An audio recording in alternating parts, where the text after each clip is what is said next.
All right, let's jump right into this. We're going to do a deep dive into the electrophysiology and the clinical application of Faradic Current. The whole goal here is to connect those fundamental principles directly to what you do in the clinic for effective and safe practice. So, here's our roadmap. We'll start with the basics, the fundamental parameters of the current itself. Then we'll get into the hands-on application techniques. After that, we'll explore the why, the physiological reasons for its effects. And we'll wrap up with the absolutely critical safety considerations that every single clinician has to master. Okay, let's start at the beginning with the fundamentals. To apply this modality effectively, we first have to have a rock-solid understanding of the waveform and the specific parameters that we can actually control.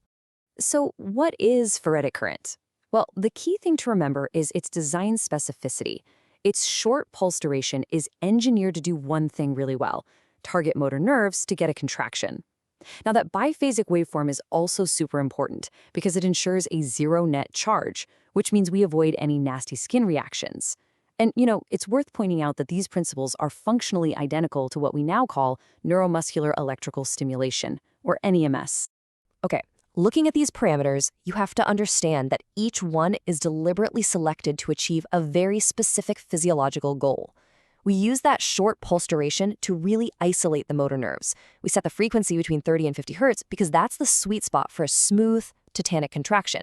And the duty cycle, that long rest period, is crucial for allowing metabolic recovery and, of course, preventing premature fatigue. So, this brings us to a core electrophysiological principle, the strength duration curve. This really explains why this all works. It shows us that motor nerves, which have a low chronic C, respond most efficiently to short pulse durations. And that's the science behind how we can achieve a strong contraction without lighting up the higher threshold pain fibers like the A delta or C fibers. Now, beyond just the basic parameters, we can also modify how the current is delivered.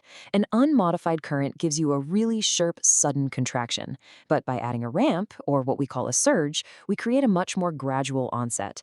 This not only improves patient comfort, but it also does a better job of mimicking the natural recruitment of a voluntary contraction.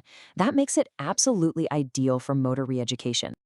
Okay, so with all that theoretical groundwork laid, let's shift gears and transition to the practical, day-to-day application of these principles in the clinic. All right, this part right here, it's absolutely non-negotiable. Think of this as our mandatory pre-flight checklist. Following these steps is essential to ensure the safety of your patient and yourself before any current is ever applied. Correct electrode placement is paramount for this to work. The whole goal is to create a current path that crosses the motor point. That's the spot where the motor nerve is most superficial. Using a smaller active electrode right over this point concentrates the current density, which allows for a really selective and efficient contraction of the exact muscle you're targeting. This systematic approach for strengthening is really designed for both effectiveness and safety. Now, pay close attention to step 4, integrating voluntary effort with the electrical stimulation. This is so key for functional carryover because it pairs that external stimulus with the patient's own central motor command. That's what really facilitates neuromuscular re-education. So what happens when we're stimulating a large muscle group like the quads?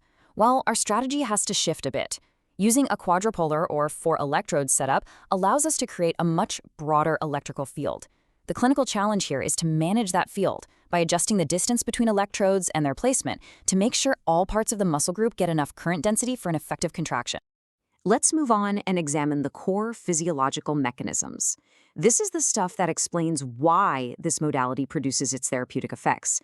Understanding the why is absolutely essential for sound clinical reasoning. This comparison is clinically vital. It's so important. A voluntary contraction follows Henneman's size principle, right? It recruits small, fatigue-resistant units first. But electrical stimulation, it's non-selective. It just recruits whatever is closest to the electrode, which often means activating those large, fast-fatiguing fibers early and all at once.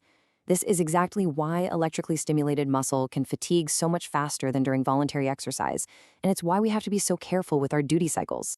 So all this really demonstrates the versatility of the modality. While muscle strengthening is usually the primary goal, those rhythmic contractions also produce a significant muscle pumping action, and that can enhance local circulation and help with venous and lymphatic return, which gives us some great secondary benefits for managing pain and edema. These core indications really highlight the central role this modality plays in restoring neuromuscular function. So whether it's preventing atrophy in a post-op knee, re-educating the quads, or facilitating a contraction in a patient with neurological weakness, the goal is always the same: improve motor control and muscle capacity. Okay, we now arrive at what is arguably the most critical section for any practicing clinician.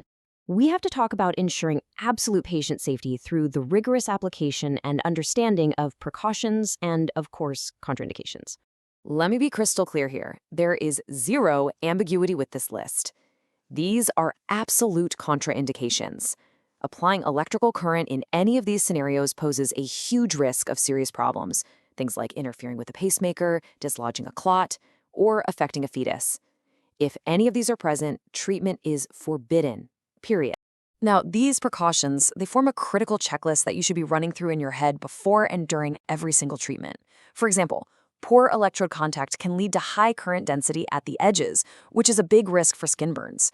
And if you have a patient with impaired sensation, your objective monitoring becomes even more critical, because you simply can't rely on their subjective feedback to prevent overstimulation.